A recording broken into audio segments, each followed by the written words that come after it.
Good morning and welcome to Taxes Made Easy here at smartmoneyculture.tv.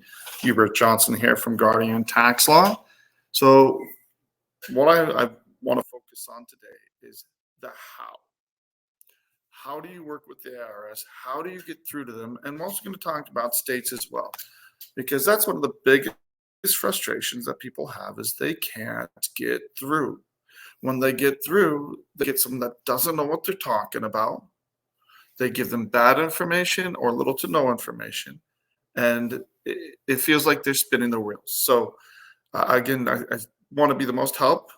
So, welcome to those that are watching live or on rebroadcast. And that's what we're going to cover today to really go over the nuts and bolts of how to contact the IRS, how to get your questions answered and move forward. So, thank you for watching, and we'll be back shortly.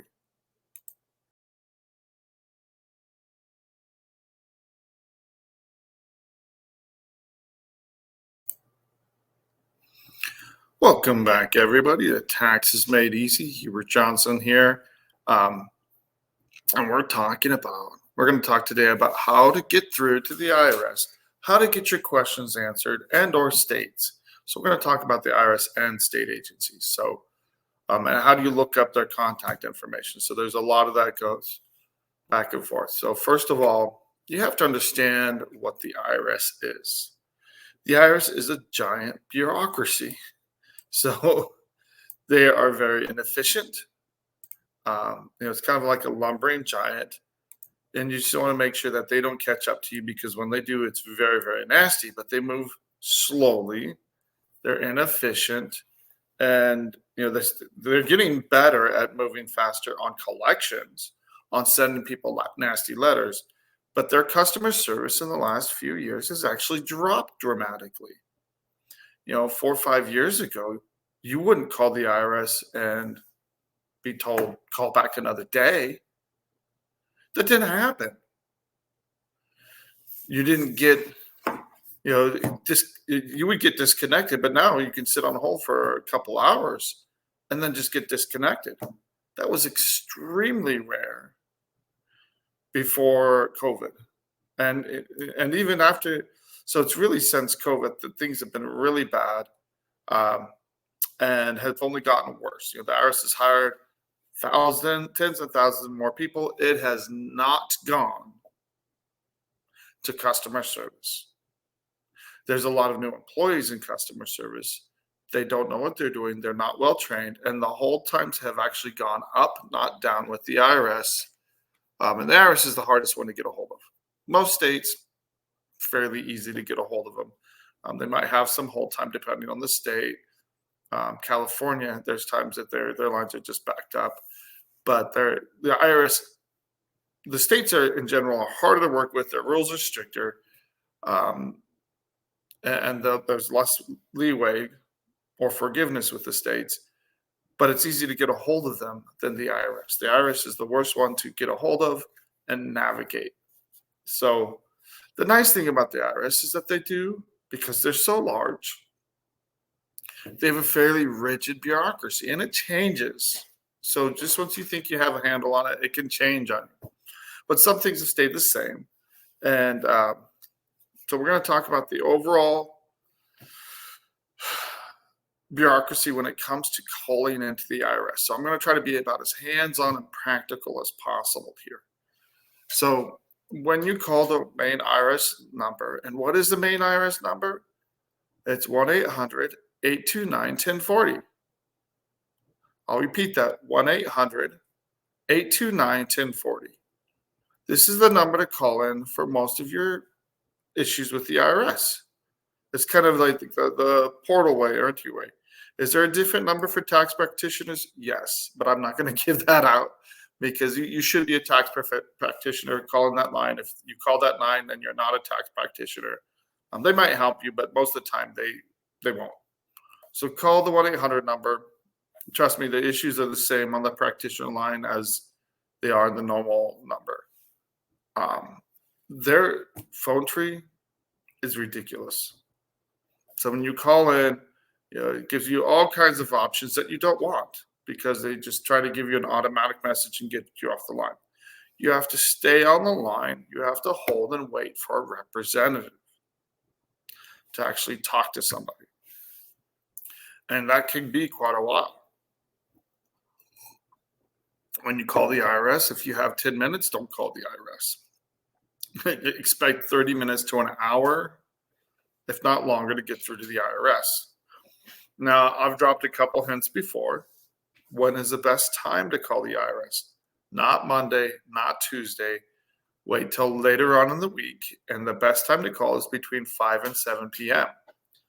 If you wait later on in the week and you call first thing in the morning, so is everybody else. Now, do we call the IRS throughout the day? Yes, we have ways to try to get through, but there's plenty of times where we can't get through and we just do other work and call the IRS later. Or, we tried earlier today, or we're calling throughout the day to see when we can get through. And if we're on hold for an hour, we're doing other work and other things while we wait for the IRS. Not everybody has that luxury. Most people don't have that luxury. So again, call later between 5 to 7. That's the sweet time to get through and actually get through to somebody.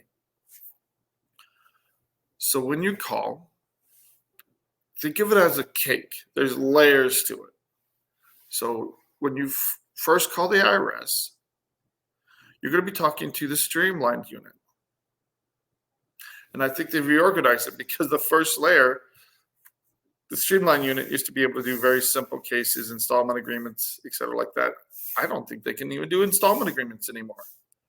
If it's a very basic, simple one, they might be able to do it, but anything with any kind of wrinkle, any kind of complication, they can't do it. So what's the point of this fierce layer of bureaucracy? Well, first of all, it kind of weeds people out. But these are the least trained IRS agents. Not only are they least trained, but they will give you the worst information.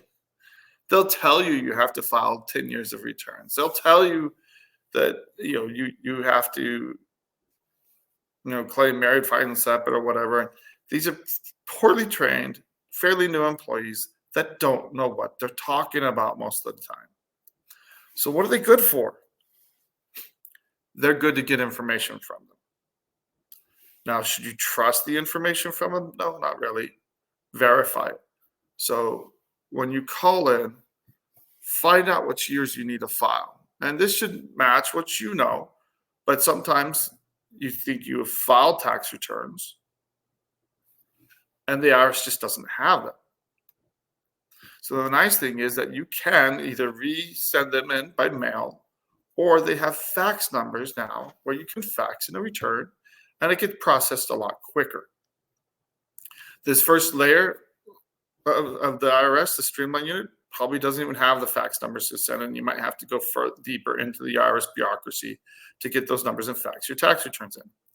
But they'll tell you exactly what you need to do, and they're pretty good about this for compliance purposes, for filing compliance, and they can tell you what they received as far as payments. Another thing that they're good for, they can tell you what's owed and when your tax debt is going to expire. So this is all what we do in an initial compliance check. You should find out what years need to be filed. And if they tell you 10 years, you can say, yes, that's nice. And you know better. They don't. It's only going back to 2018 right now. Unless they filed for you and you want to replace filing enforcement or substitute for a return with an original return. That's the only exception. I mean, in very rare cases, you want to file back further than 2018. And as the year goes along, in September, October, I usually tell my clients to stop filing the last year, because by the time they file it, it'll take the IRS 6 months to process it, and then there's no need to file it. Now, when we can, like a judo wrestler, we try to use the IRS inertia against itself. So when you're talking to this initial unit, the nice thing about it is they're not collections. They can't set deadlines. They can't issue bank levies, wage garnishments. So you can get a lot of information from this unit without concern that they're going to set a clock on you and start pushing forward for collections. The drawback to this unit, they're not as educated They give you bad information. So one thing you should do, request your transcripts. Now you can go to irs.gov and log in, and you can get that information through irs.gov. It's a new thing the last couple of years, and it can be very useful. So people can pull their transcripts. They can see on their official transcripts what's actually going on. And we've covered the different kinds of transcripts. The most important ones are for the last 3 years. Only the last 3 years you can get tax return transcripts. For the last 10 years, roughly going back to 2014, now you can get wage and income transcripts that has the IRS's records of all the wages and income that were reported to the IRS. And then the other one that's very handy is the account transcripts. And you can go back as far as you have debts, you can get account transcripts that tell you the history of what happened for a given tax year. I'm sure there's a limit. I haven't run into it. But again, you can always get an account transcript that shows you when your tax returns were filed, when tax liens were filed, if any collections action happened. It is every payment made, every amount assessed against you, every time there's a penalty assessed. It all shows on the account transcript. So the transcript, I love the account transcripts because it tells you, 1, if they received your return, 2, if there's a balance, 3, you can see any payments made. And that's one of the first questions a lot of people said, look, I made all these payments. How was it assessed? Now you've got to remember, you're looking at year by year. So you have to track it. Even though you're making a payment in 2024, it might be applied to a 2015 debt. And once that's paid, it'll go to the next oldest year. And it goes by not exactly the next oldest, it's the year that's expiring first. So the IRS is going to take any payments, apply it to your tax debt in the way that's most beneficial for them. So if you wanted to go to a next specific year, you need to designate it. So I'm off on a little tangent here. So this first layer of collections, think of it as good for information. Don't trust it. Pull those transcripts, verify. But usually when they're giving you information about your transcripts, he says it's hard for them to mess that stuff up. But there are times I get someone that's brand spanking new, has no idea, and you can tell. Once you've worked with the IRS or whatever in most jobs, if someone they're fumbling around, they're taking forever to do basic simple tasks. Now trust me, I'm going to bag on the IRS a little bit on this. Most calls with the IRS take way longer than they should. But if you feel like someone is really fumbling around, ask to be transferred. And we're going to talk about this. We're coming up on a hard break in about 20 seconds. But again, there's times you're going to run into people that just don't know what they're doing, and they will waste your time, give you bad information. So it is actually helpful to get someone that knows what they're doing a little bit. And we're going to talk about going beyond streamlined when we come back.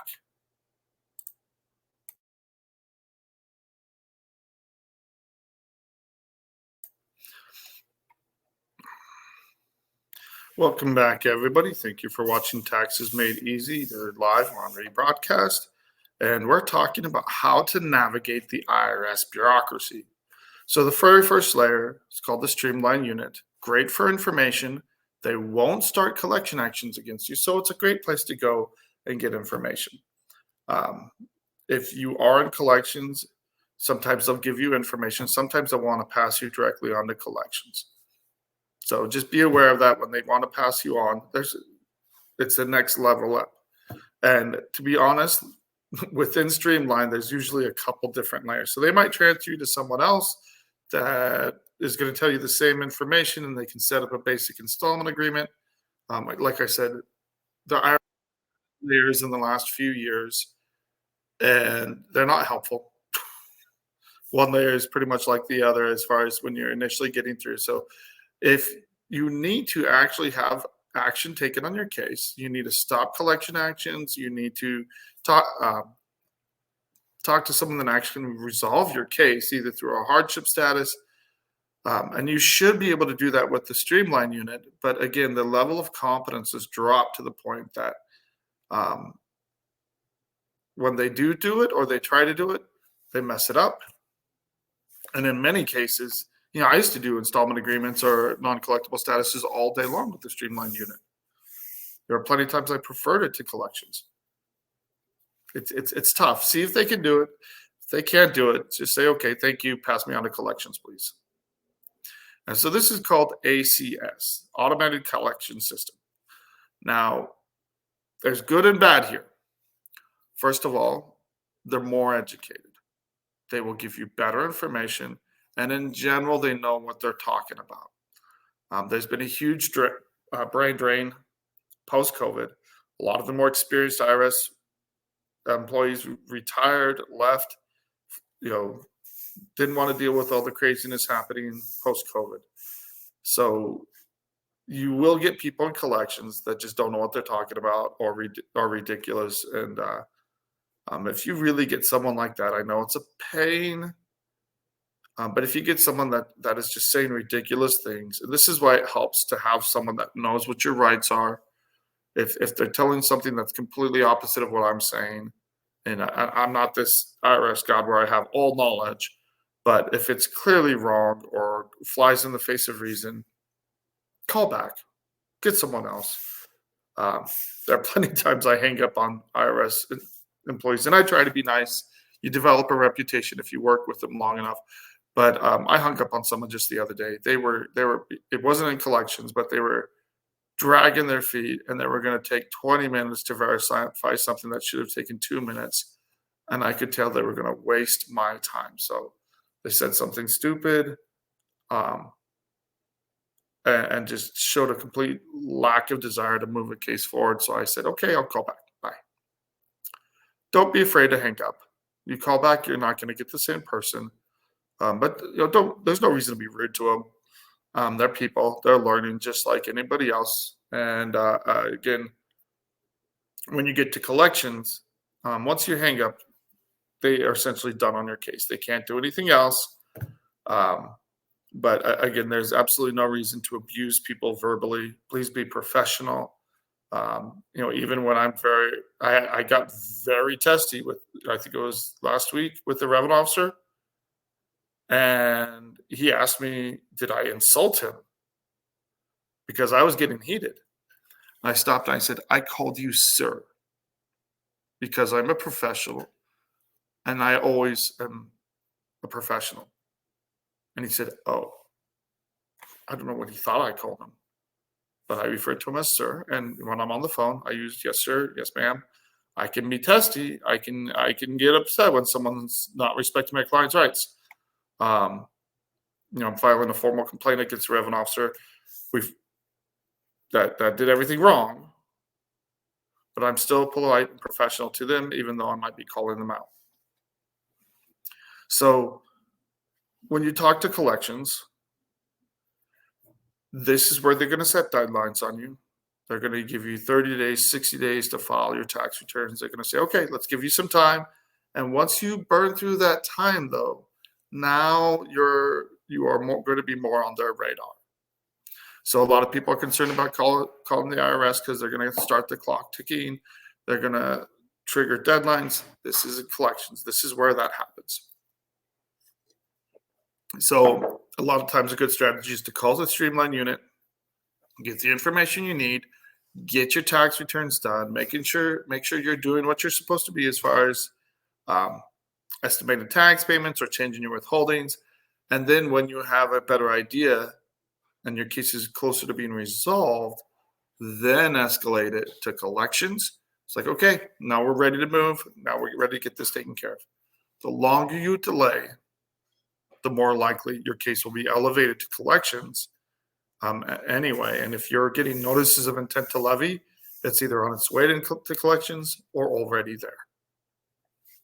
So that's another piece of information you can get from the streamline unit is my case already in the collections unit. So once you get to collections, this is where they're going to take financial information. This is where you can get put in a hardship status. You can negotiate an installment agreement, either a direct debit installment agreement, a partial pay installment agreement, or just an installment agreement to pay it in full. This is where they can release bank levies, wage garnishments. To do this, you have to go through financial information. So it's all about presenting the information, knowing what your rights and options are. Again, going through that 433A, we went through that for the offer and compromise. It's the same information. Now, a little bit of tidbit, they're going to ask for the 433F. What is the 433F? It's the 433A, just simplified. It's a little wonkier. It doesn't ask for as much information as the 433A, but we always just fill out the A on our end because we want to be thorough, and we go through that information with the IRS. So that's all you have to do is go through that information with them, and they'll tell you what you need to do, what you don't need to do. But once you engage collections, don't disengage. They ask for documents. You need to get those documents, and you need to put the ball in their court. Okay, I sent you the documents. And because you're not talking to the same person every time you call in, you have to follow up with them.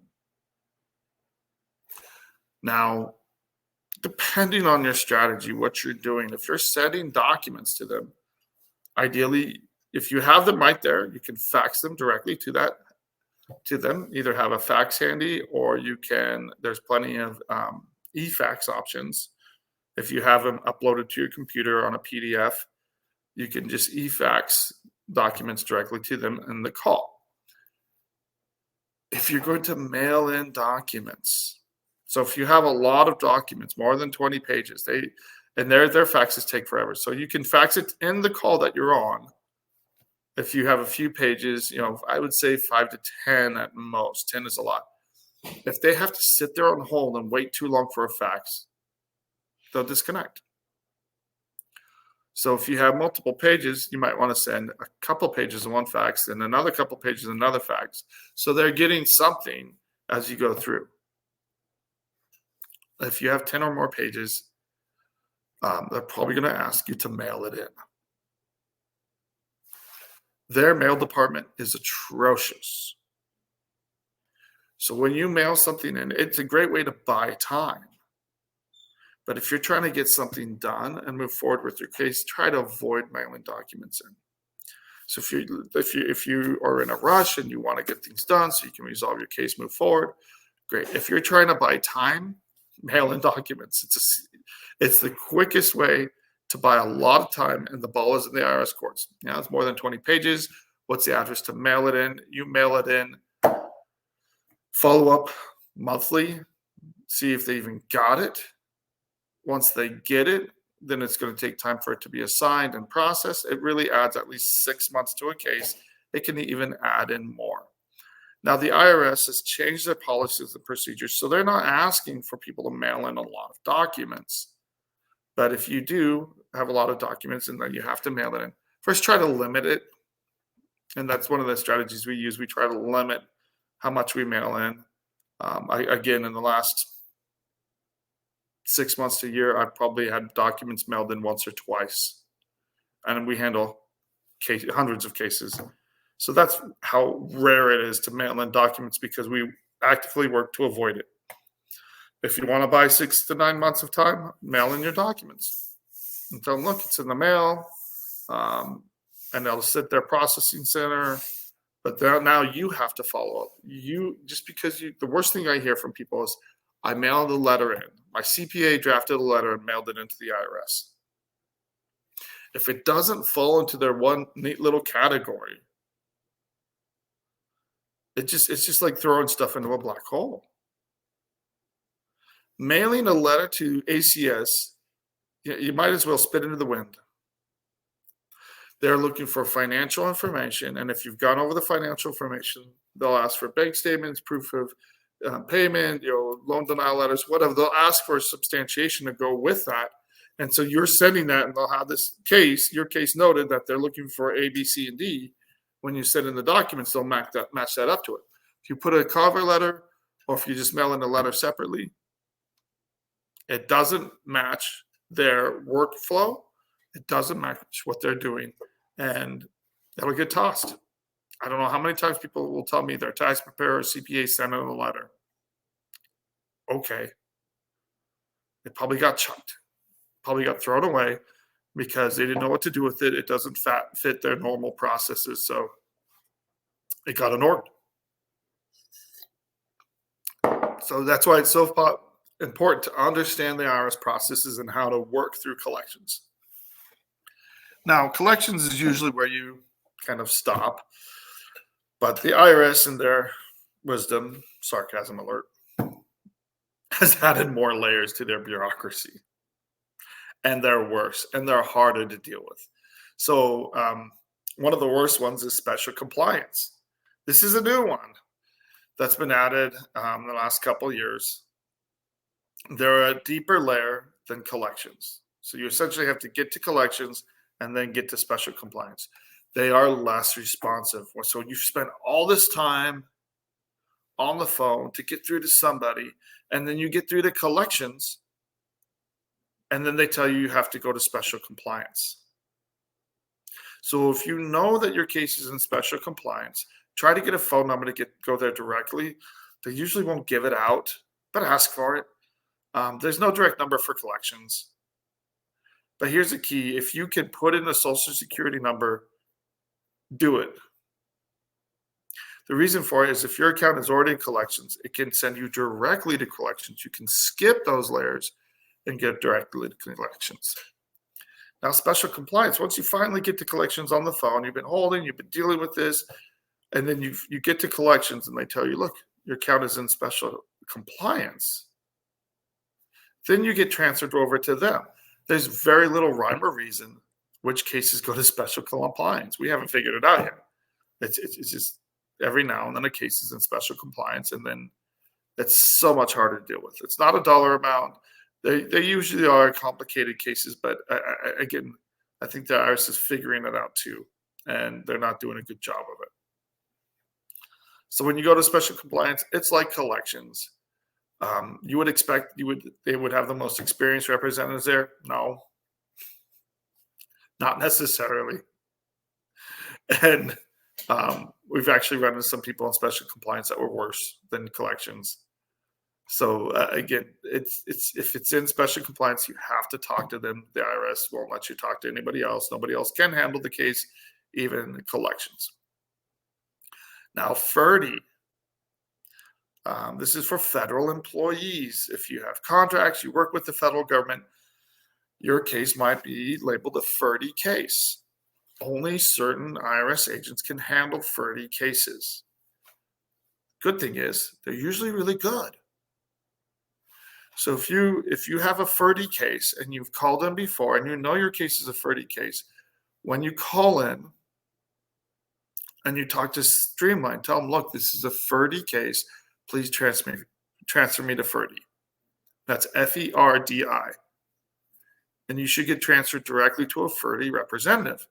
They're usually better trained, more experienced, and in general, we've had excellent luck with FERDI representatives. We try to get a lot more work done with them because they're usually pretty good.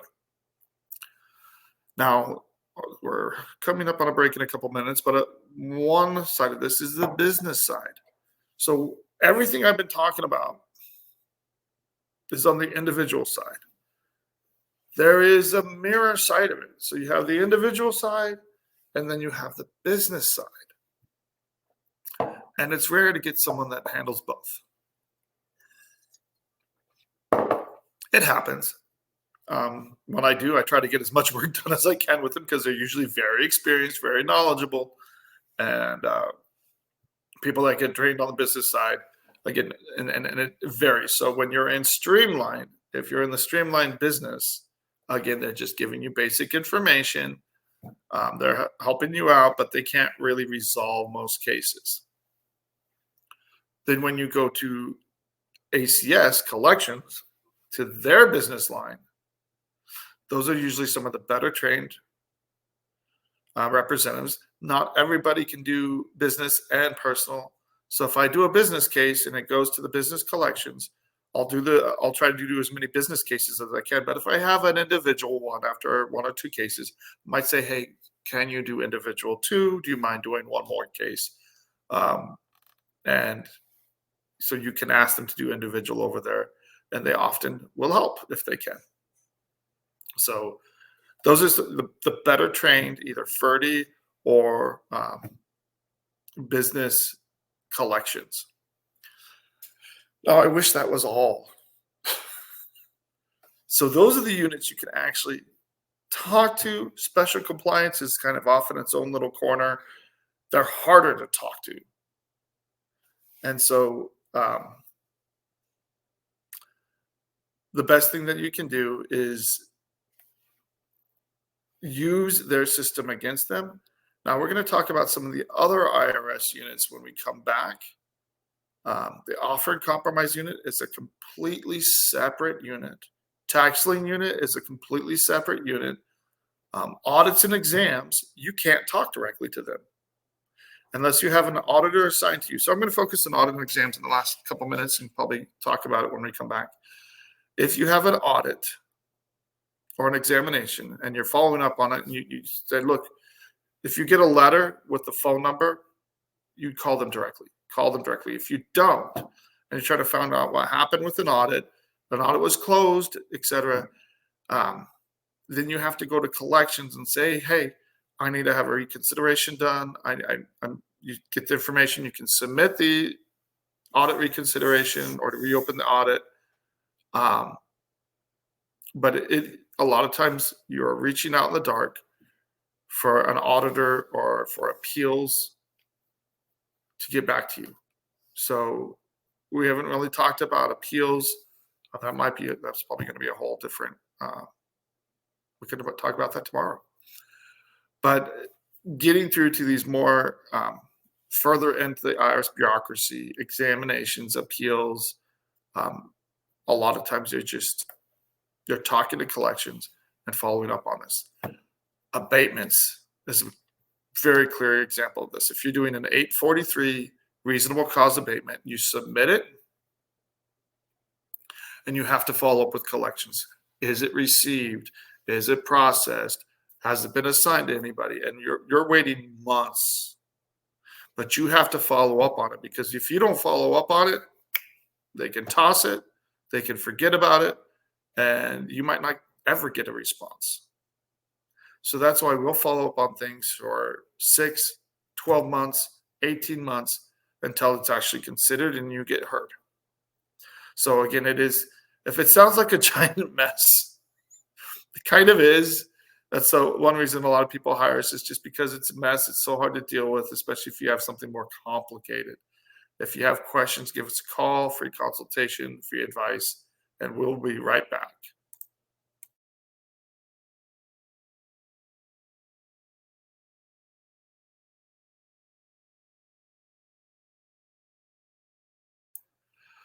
Welcome back to Taxes Made Easy. We've been talking about getting through and working with the IRS bureaucracy. So when you're calling 1-800-829-1040, you have streamlined, you have collections, you have the business side, and then the individual side, and then you have units further in that are very hard to contact. So on an 843 abatement, if you submit that, you have to talk to collections. There's really nobody else to talk to, but they can look and see what's going on. It's kind of vague, but they can tell you if it's been received, has it been assigned or considered. And when you finally get a letter from whoever is considering your appeal, that's how you communicate with directly. So I want to talk about revenue officers real quick. So when a case has a high enough dollar amount, or if it's complicated or has a certain twist to it, so payroll cases, if it's over $20,000, they're usually assigned out to a revenue officer. There are some smaller cases that are dealt with by ACS collections, but that's rare. Most of them are signed out to, most of them are higher amounts, they're signed out to revenue officers. So when a revenue officer is on a case, you have to deal directly with them. So a lot of times a revenue officer will not be assigned until they're filing compliant. So a lot of times when you go in, you see what needs to be done on a case. Okay, we need to file these tax returns. And once you get all the tax returns done, then it moves to a revenue officer. And while it's in the queue So when you get the tax returns done, and collections will say, okay, now it's ready to be assigned to a revenue officer. We're going to put that in the queue. It can take 6 to 9 months to even be assigned out. And it can be a few months after that before a revenue officer actually picks up the case and start working on it. This hurry up and wait concept that I've talked about many times, you have to be on top of it. You can be followed up once a month. It doesn't have to be every day. Hey, has it been assigned out? Hey, has it been assigned out? Once it's assigned to a group, then you need to call the IRS group, the revenue officer group line. And once you get a number for a particular revenue officer, that's who you need to call. Problem with revenue officers is they're busy, they're overwhelmed. So you can call them and they do not respond very well. But if they start taking action and they haven't responded to you, that's the problem. That's where they're violating your rights. So that's why you try to get the group line first, because that gives you a way to try to reach the manager. You can talk to the group secretary. If they don't respond, you can go back to ACS and say, who is this guy's manager? And they can give you either the manager's number or, in rare circumstances, the regional manager. So we had a revenue officer recently that completely ignored my client's rights, completely ignored the financial information that we sent them. And we said, okay, this is the one that I'm filing a formal complaint against. Did not do her job, violated my client's rights, so we're going to smack her hard. And so this shows on her permanent record. But we called ACS and said, she gave us the number for a manager. It was not her manager's number, another big black mark against her. But we called ACS. The manager was not available or was out for a short period. So we got the regional manager's number. Now, when you're escalating like this, make sure you're in the right. Don't escalate this for silly things or they're just going to laugh at you. But within 2 days, the regional manager called us, looked at the situation, told us exactly what to do. And she said, look, I can get this fixed in a couple days. I will expedite this for you because I see what's happening and what was done wrong. Yeah. So don't be afraid to go over revenue officers' heads if they're not respecting your rights as a taxpayer. You want to make sure that it's within your rights. I've had people say, oh, they can't ask for this information. If it's relevant to your case, and you're trying to hide assets or whatever, yeah, they can go after it. They can ask for a lot of information. But again, use the chain of command. It's kind of like the military. Use it when it's appropriate. Now, can revenue officers be assigned before someone is compliant with tax filings? Absolutely. I have plenty of payroll cases where that happens. And where they're large dollar cases, I'm talking hundreds of thousands, the closer you get to under 200,000, I think even 300,000, they're not assigning revenue officers anymore. The threshold will change. I think it's around 250,000 right now. But if you are over 500,000, you will probably have a revenue officer assigned. I have a case right now. The client has not been tax compliant. We've been struggling with them for years. We're actually getting some real progress there.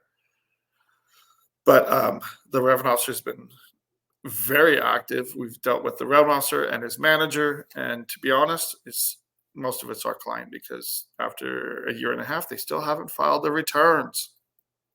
Yeah, that's not good. Got to do the basic stuff first, just like anything sports or any other thing. Do the basics first. So on large cases, you absolutely can have revenue officers assigned before someone has filed all their tax returns, and it just means you have more to do, a steeper hill to climb. So that's why I said, don't play around with this stuff, guys. When you get in there, when you're dealing with collections, you have to be moving the case forward. If you have a representative that's just kicking the can down the road, and one of my biggest gripes with people in my industry, sorry, my ear itches, is that they will file what's called CAP appeals or CDP appeals, and they'll just do it to kick the can down the road. You don't have a real reason to do it. And someone's complaining, oh, what about this bank levy? Oh, I'll file this CDP appeal. Boom. It buys you time, but also ticks the IRS off. So if you don't have a valid reason for doing it, They're just, especially if you have a revenue officer, all it does is really irritate them. And in the meantime, they're out there sharpening their knives for when you come back, because it'll buy 2 to 3 months of time. But as soon as that you go through the CDP hearing and it comes back, it's going to be nasty. So you have to be proactive. You have to move your case forward to protect yourself, protect your assets, and make sure, because until you're compliant, the gloves can come off, and once those gloves come off, it gets nasty fast. So, same client got $45,000 put in a bank account, and less than a month later, the IRS swept the whole thing. And you know how much they released? Because this is like the third time it happened. We were able to release the levies the first time or two, or most of them. This last time they said, nope, we're not releasing a penny, and they didn't. She couldn't pay her bills, couldn't pay her mortgage. But again, you burn. They'll give you a window. They'll work with you the first few times, but after that,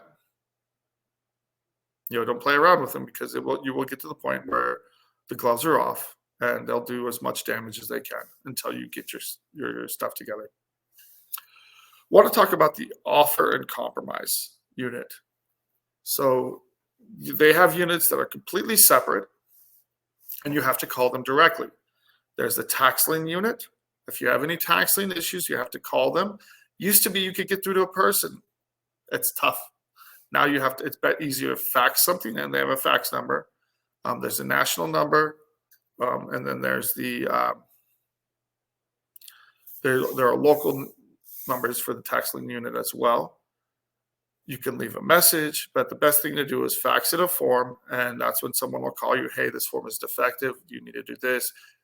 They're quicker to respond, especially if you're trying to sell property or refinance, and any kind of money is going to the IRS as part of that. So they absolutely can and will work with you, because they want you to be able to buy and sell property, because every time you do, it usually means more money in their pocket.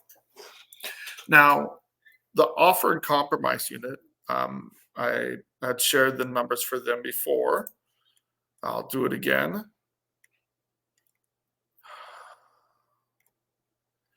For Memphis, it's 844-398-5025. For Brookhaven, New York, it's 844-805-4980. And we talked before about how if you go to the bottom of the 656 booklet, the very bottom, they'll have a list of which states need to call which unit.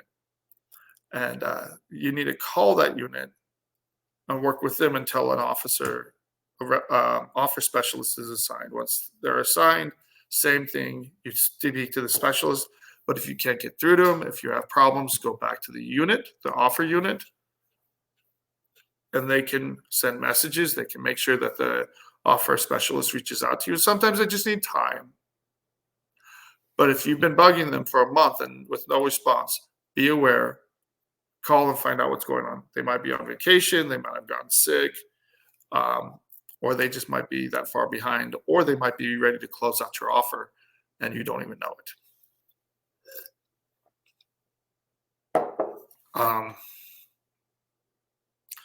And so it's follow up. I can't emphasize enough how important it is to follow up. And I did mention that we would also talk about the states. We're out of time. I've got about 5 minutes left. So we're going to talk about the states tomorrow and maybe go into some appeals. So just kind of want to go over some of these numbers. For tax lien line, there are different numbers for these different units. The lien advisory line is 1-800-913-6050. You used to be able to talk to someone and get something done directly with them. They have a passport unit. They have an underreporter unit. Here's a good one, an appointment line. So if you don't know what's going on, or if you've got a crazy issue, you can set up an appointment and go into a local IRS office and sit down with someone to figure out what's going on with the case. This number is 1-844-545-5640. This can be very handy for thorny issues. So, true story, I had a guy who was issued a W-2 twice by the same employer. And he had filed a return, but it had turned out that he had filed a normal 1040 return, but that year he lived in Guam. Lo and behold, and I didn't know this, Guam as a territory has its own tax returns. So it's just like a 1040, except for it's a little bit different. It's a Guam return. And if you live in Guam, you have to file it. So he was there working with the military, and he didn't know that he had to file a Guam return. He came back and he had some, I think it was probably TurboTax or something, just file a normal return. And someone here in the States, they didn't know. All the CPAs I've talked to here, they're like, Guam return? What's that? They didn't know. So we had to reach out and get a CPA or tax firm in Guam to prepare his return. It's been done. We're moving that forward to resolve his case.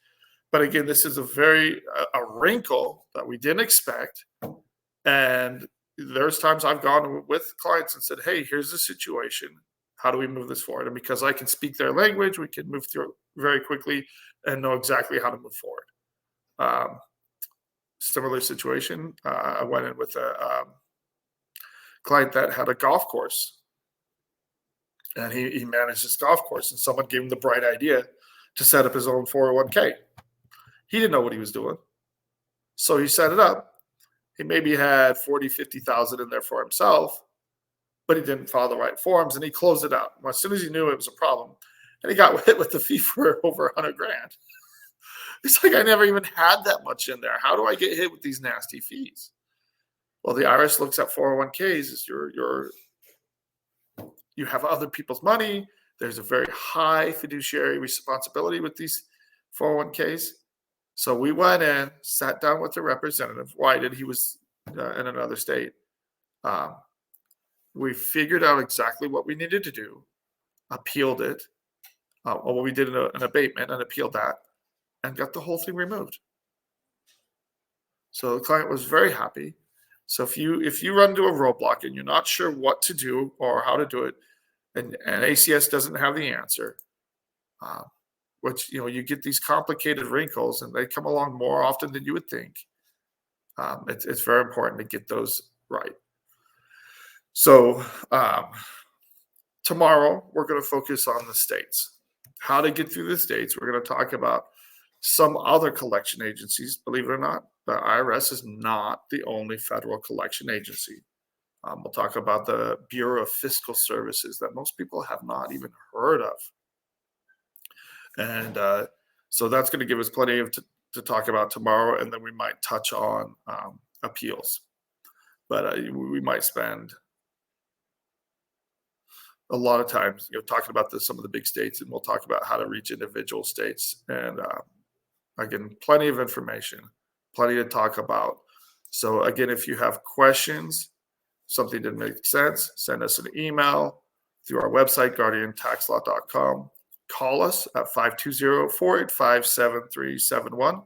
And again, we do free consultations. We review letters for free. We think people should be steered, you should know what your rights are before you do that, or before you should be able to know what your rights are before you step in a bear trap. So again, Hubert Johnson here with Guardian Tax Law, and I look forward to talking to you tomorrow. Hope you have a great day. It's beautiful weather, much better weather across the country. And just a little heads up for those that aren't aware, Monday is a federal holiday. So those, the banks and federal offices will be closed. But again, if you need to get through to the IRS, call later in the week, call later in the afternoon. That's the best time to get through. And, again, we look forward to helping you guys out.